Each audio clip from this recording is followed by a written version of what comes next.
Yeah, it's easy for you and I to sing with Isaac Watts, "Were the whole realm of nature mine." I'm afraid we don't do it. Love so amazing, so divine. This man had a revelation of God that I don't think anybody's had before or since. I'm quite sure he quoted with fervency, "God so loved the world that he gave his only begotten Son." He sees the great expanse of the world. Why, look at this man's staggering life. He began his life in the historic capital of the world, Tarsus. He ended his life in the military capital of the world, Rome. He went to the intellectual capital of the world, in the 17th of Acts there, and they discovered this little undersized man. When they saw him, they said his bodily presence is weak, and discovered he had a staggering, scintillating intellect. They quoted poetry, answered with poetry. They quoted philosophy, answered with philosophy. They quoted their history, he answered with their history. This man is all round, he's fully developed man. And they're staggered by this amazing man.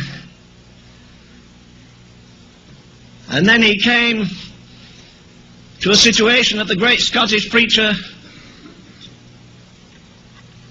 called some years ago. I'm trying to think of his name. It was James something.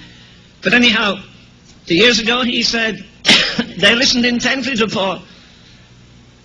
They were staggered that this was a Jew, should know so much about Greek history, Greek philosophy. I'm sure he'd read Plato, all the other stuff. But then, as a great preacher says, he took the trumpet of the resurrection. He went down the street, and when he saw the street, it was lined with churches, as we would say. It was lined with places of worship. Oh, this doesn't stagger too many of us, does it? We just go down the street and say there's a Roman Catholic Church, that's Jehovah's Witnesses, that's the Mormons, where the Hare Krishna meet there, and the Moonites meet there, and so on. Does it stir you that those people have been teaching false gods, and they rape people's minds just as a man might rape a girl's body?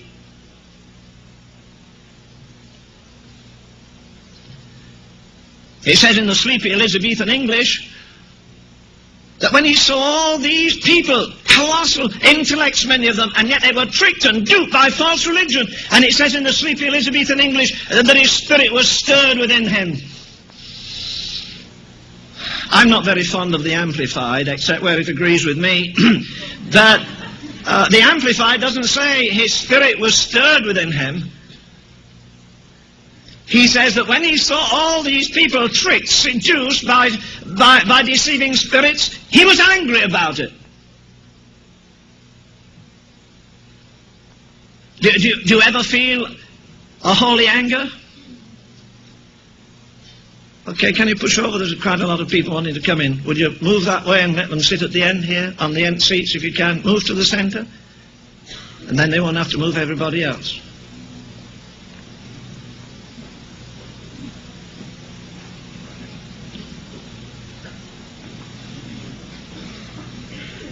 We're going to have to put a gallery up.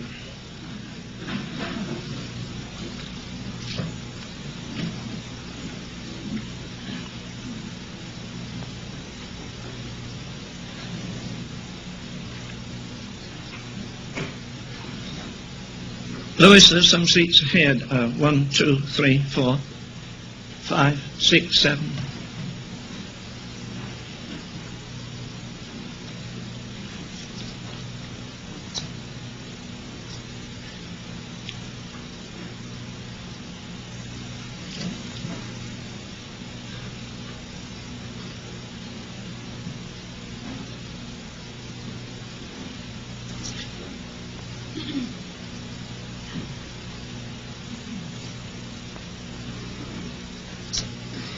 Now we'll have to take another offering. They came in late.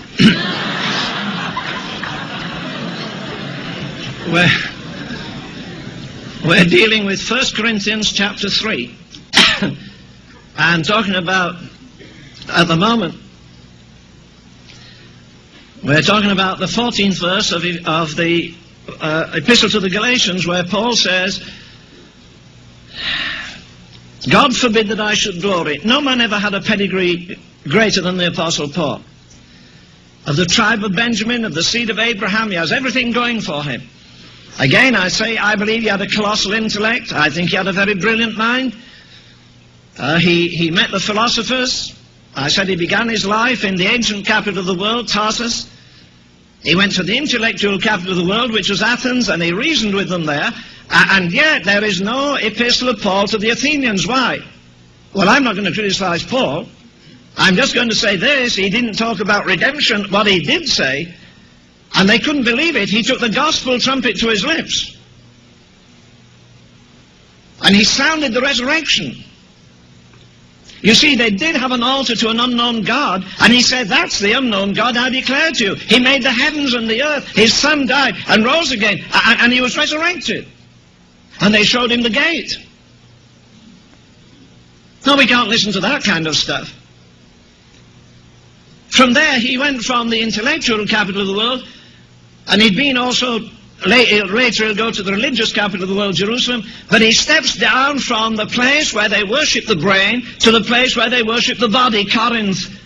In the days of the apostle, you didn't have to string 100 adjectives together about a man's corruption and his licentiousness and everything else. You just tagged him with one word. He's a Corinthian. And immediately you knew he was the vilest of the vile. And the old German commentator Meyer, not F.B. Meyer, he was English, but the other Meyer, a German commentator, says this: blessed and sublime miracle of God, that a church of Jesus Christ could be established in Corinth.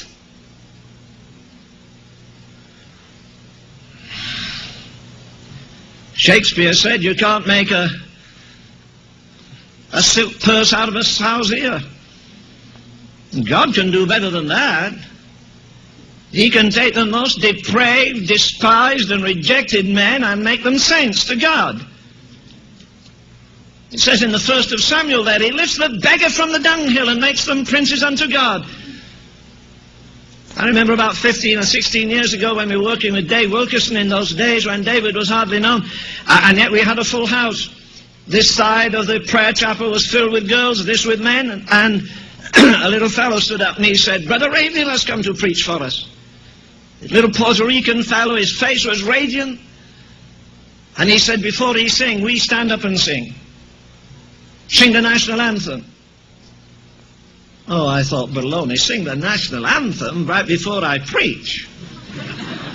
I didn't get what he said. He didn't say sing the national anthem. He sang our national anthem. He said, we sing our national anthem. So I thought the Puerto Ricans must have one. And he stood up there and you know what he started to sing? Amazing grace, how sweet the sound that saved a wretch like me.